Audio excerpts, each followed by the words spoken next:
gembala yang baik, sabda Tuhan. Aku mengenal domba-dombaku, dan domba-dombaku mengenal aku. Haleluya, haleluya, haleluya, haleluya, haleluya, haleluya. Tuhan bersamamu.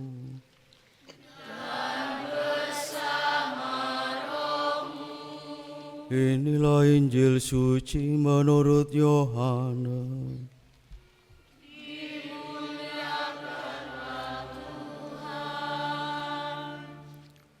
Sekali peristiwa Yesus bersabda, "Sesungguhnya aku berkata kepadamu, siapa yang masuk ke dalam kandang domba tanpa melalui pintu, tetapi dengan memanjat dan dari tempat lain, ia adalah seorang pencuri dan seorang perampok.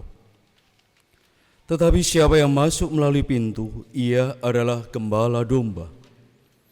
Untuk dia penjaga membuka pintu, dan domba-domba mendengarkan suaranya.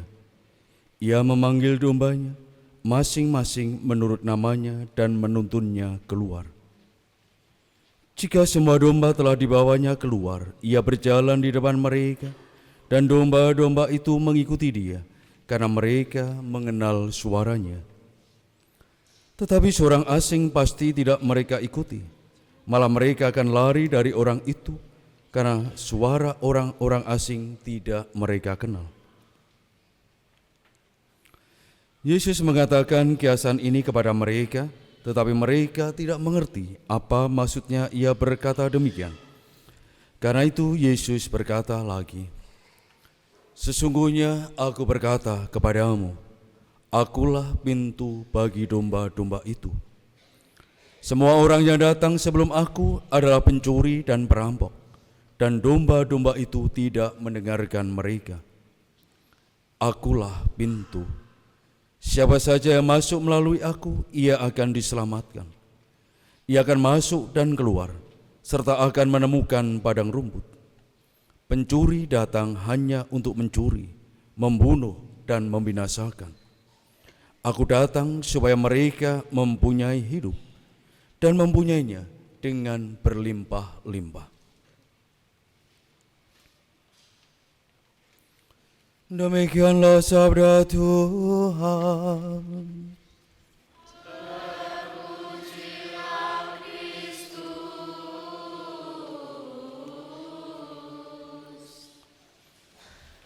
Bapak, Ibu, dan para saudara yang terkasih, suatu hal yang biasa, hal yang lumrah jika seseorang keluar masuk rumah pasti melalui pintu. Pintu sungguh menjadi hal yang sangat-sangat penting utama di dalam komunitas hidup. Maka kalau Tuhan Yesus menyatakan diri sebagai pintu, itu berarti menjadi satu-satunya jalan untuk masuk, memperoleh hidup, memperoleh keselamatan. Pintu yang benar, pintu satu-satunya yang mengantar orang untuk mengalami keselamatan. Dan bukan hanya itu saja, bahwa melalui pintu yang benar ini, orang bisa mengenal, orang bisa bersatu, orang hidup dalam persekutuan murid-murid Tuhan Yesus itu sendiri. Dengan masuk melalui pintu yang benar satu-satunya ini, orang semakin mengenali bagaimana Bapa yang bermurah hati, Bapa yang berbelas kasih, Bapa yang selalu hadir untuk membawa pengharapan-pengharapan baru. Dan siapa juga yang keluar melalui pintu yang benar ini setelah menemukan kekuatan baru, menemukan penghiburan, menemukan harapan yang baru karena perjumpaannya dengan Allah yang berbelas kasih, maka juga kemudian diantar untuk keluar menjadi hidup yang baru. Bapak, Ibu, dan para saudara terkasih, kalau melalui Tuhan Yesus kita menemukan kehidupan, kita menemukan keselamatan, kita menemukan harapan-harapan baru, kita menemukan penghiburan. Maka ketika kita keluar melalui pintu yang sama, yakni Tuhan Yesus ini, maka kita pun keluar juga membawa hal yang sama yang kita dapatkan, yang kita terima ketika kita masuk melalui pintu yang benar ini dan menemukan hidup baru di dalam Allah yang berbelas kasih. Jangan sampai apa yang kita dapatkan dalam perjumpaan di dalam komunitas iman, komunitas hidup, komunitas keselamatan ini, begitu keluar yang kita bawa sungguh berbeda. Tidak lagi membawa kehidupan, tidak lagi membawa pengharapan, tidak lagi membawa penghiburan, tetapi justru membawa perpecahan, justru saling merendahkan satu sama lainnya, justru saling menjatuhkan sama satu dengan yang lainnya. Bapak, Ibu, dan para saudara yang terkasih, dan pintu yang benar ini adalah juga tanda kegembalaan dari Tuhan Yesus sendiri, yang masuk menemukan hidup yang baru, yang keluar dituntunnya kembali ke padang rumput yang hijau untuk juga menemukan hidup baru pula. Bapak, Ibu, dan para saudara yang terkasih, maka dengan masuk melalui pintu yang benar kita menemukan kehidupan baru.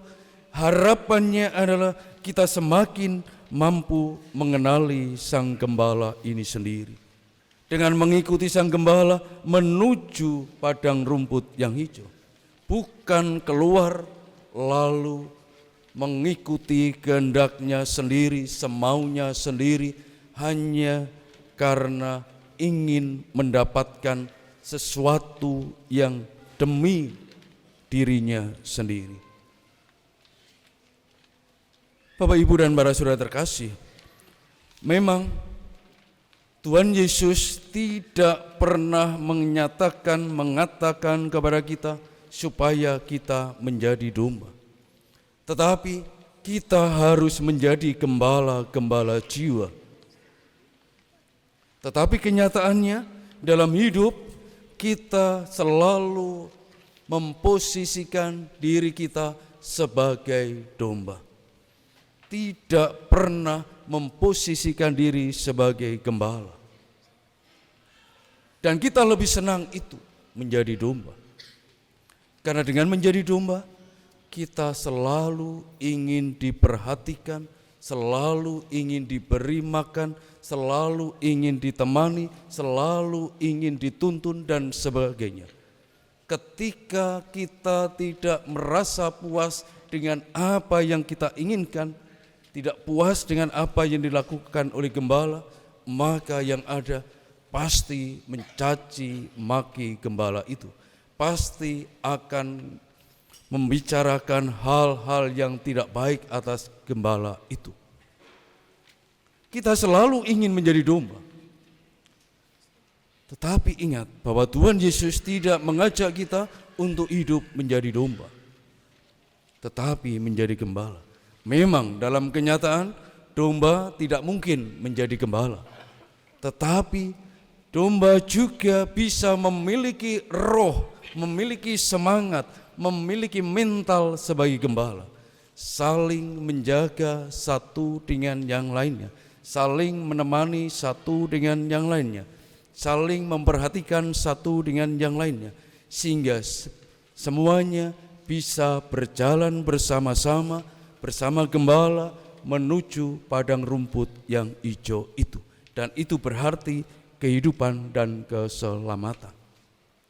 Maka itulah bagaimana dalam kisah para rasul bacaan pertama, ketika orang mendengarkan pewartaan para rasul, dengan tegas mengatakan mereka, apa yang harus kami perbuat saudara-saudara? Maka Petrus dengan tegas mengatakan, bertobatlah dan berilah dirimu dibaptis dalam nama Tuhan Yesus. Kemauan untuk terus memperbarui diri dan mau diubah oleh Tuhan Yesus sendiri. Diubah akan semangat kita, hidup kita, mentalitas kita dari semangat dan mental domba menjadi semangat dan mental seorang gembala. Dan jelaslah bagaimana Rasul Petrus dalam bacaan kedua juga mengungkapkan bahwa kita semua harus menjadi gembala-gembala jiwa, menghantar setiap orang mengalami hidup dan keselamatan, mengalami penghiburan, mengalami pengharapan yang baru. Bapak, Ibu, dan para saudara yang terkasih, minggu ini juga sekaligus minggu panggilan. Bapak Paus dalam salah satu pesannya mengatakan, menjalani panggilan dalam kegembalaan adalah jalan kedamaian. Karena tadi, dalam semangat kegembalaan yang harus selalu hidup dalam diri kita, ada semangat untuk menjaga kawanan, menjaga kesatuan dalam komunitas hidup, menjaga, memperhatikan, memelihara hidup satu dengan yang lainnya, sehingga bisa berjalan bersama-sama menuju pintu yang benar ini untuk memperoleh hidup dan keselamatan itu. Bapak, Ibu, dan para saudara terkasih, sungguh kalau Bapak Ibu membaca, memperhatikan perkembangan umat Katolik di seluruh dunia, ada perkembangan yang sungguh-sungguh patut kita syukuri kepada Tuhan Allah. Begitu luar biasa.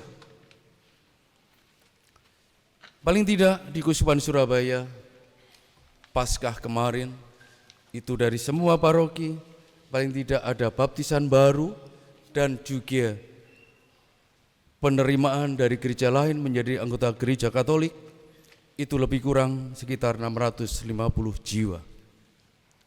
Itu baru Paskah kemarin. Dan itu belum terhitung setiap kali ada baptisan balita. Juga baptisan di luar Paskah.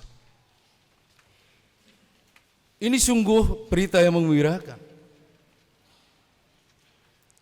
Orang-orang yang telah menemukan pintu dan memasukinya untuk memperoleh harapan baru. Bukan hanya harapan, tetapi kepastian keselamatan di dalam diri Tuhan Yesus, Sang Gembala yang baik ini. Maka selayaknya lah kita terus, dan kenyataan juga pertambahan umat di seluruh dunia ternyata tidak diimbangi dengan pertambahan jumlah imam. Justru semakin menurun.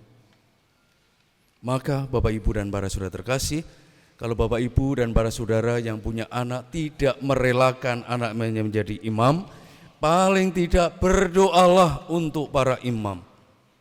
Temani mereka dalam doa-doa Bapak, Ibu. Temani mereka di dalam kesempatan untuk terus mendoakan mereka. Bahwa kita selalu membutuhkan gembala untuk mengalami kehadiran Tuhan Yesus. Santo Thomas pernah mengatakan, gereja akan tetap ada selama ada imam. Karena identitas gereja Katolik adalah Ekaristi. Yang bisa mempersembahkan Ekaristi hanyalah imam. Bapak, Ibu, dan para saudara terkasih, karena itu romone ojo dirasani terus, jangan digosipkan, didoakan. Ya. Sudah tidak mau mendoakan, ngerasani terus, gitu, gosipkan dan segala macamnya. Ya itulah nasib. Bapak, Ibu, dan para saudara terkasih, tetapi dari semuanya ini tetaplah Tuhan Yesus menghendaki kita untuk menjadi gembala-gembala jiwa, untuk menghantar orang sampai pada pintu yang benar, memasuki kehidupan keselamatan dari Tuhan Yesus itu sendiri. Maka kita harus membangun mental kita, jiwa kita, roh kita dalam diri kita untuk memiliki semangat kegembalaan, membawa siapapun untuk mengalami hidup, mengalami keselamatan di dalam diri Tuhan Yesus. Kita diutus untuk terus menemani satu sama lain, menjaga satu dengan yang lainnya, memelihara satu dengan yang lain, memiliki kepedulian satu dengan yang lainnya, berjalan bersama untuk menuju padang rumput yang hijau, berjalan bersama dengan semangat persaudaraan, dengan semangat hidup damai, menuju hidup dan keselamatan di dalam diri Tuhan Yesus.